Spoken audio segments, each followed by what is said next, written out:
body through the crowd with grace.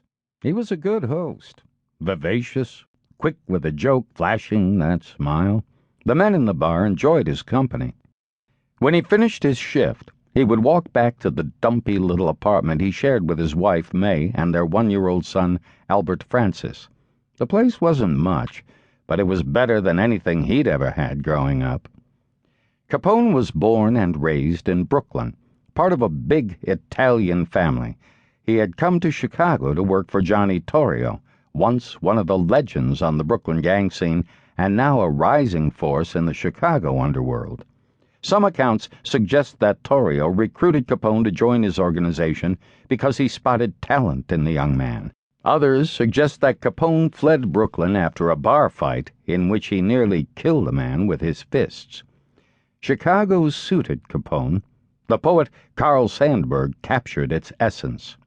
Hog butcher for the world, tool maker, stacker of wheat, player with railroads and the nation's freight handler, stormy, husky, brawling city of the big shoulders.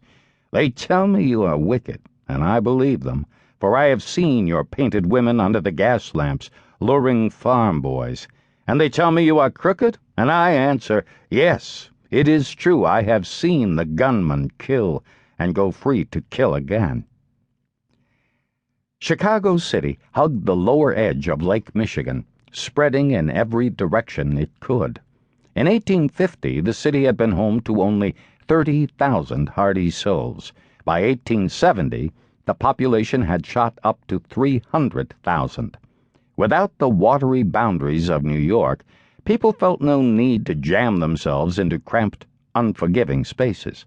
Neighborhoods lined up one after another along the crescent-shaped coast, wooden shanties and muddy streets stretching on into the prairie. The city grew so quickly that it was impossible to control.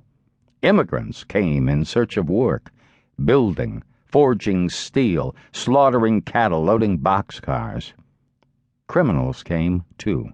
Pimps and prostitutes, pickpockets and safecrackers, con men, dope dealers, burglars, and racket men. The police department, a mere afterthought in the city's earliest days of development, could never catch up with the city's explosive growth. The city burned to the ground in 1871. The Great Fire burned for days and left 73 miles of streets a wreck of embers and soot. Nearly a third of the city's residents were rendered homeless. But Chicago rose again, with even more speed and vigor. This time, buildings of iron, granite, and steel filled the landscape. And, of course, the vice world came back stronger than ever, too. In the first 8 months of 1872, the city issued an astonishing 2,218 licenses for saloons.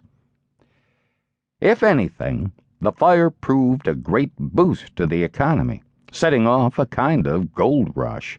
The opportunities were limitless, and men of energy and ambition sought to take advantage. Great architects, great salesmen, great lawyers, great artists, and great criminals would forge the city's new identity. In 1893, the World's Columbian Exposition brought another spurt of population growth, and with it, more vice.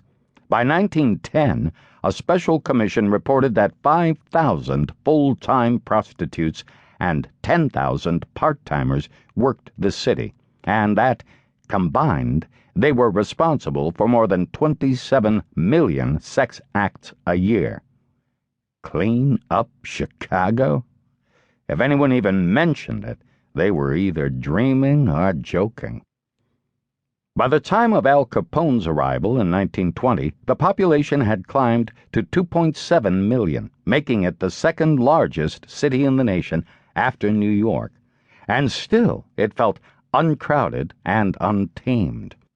As more immigrants arrived from Italy, Ireland, Poland, Germany, China, Russia, and Greece, everyone shoved aside and made room. New neighborhoods attached themselves to old. The city just kept stretching, 26 miles long and 14 miles wide.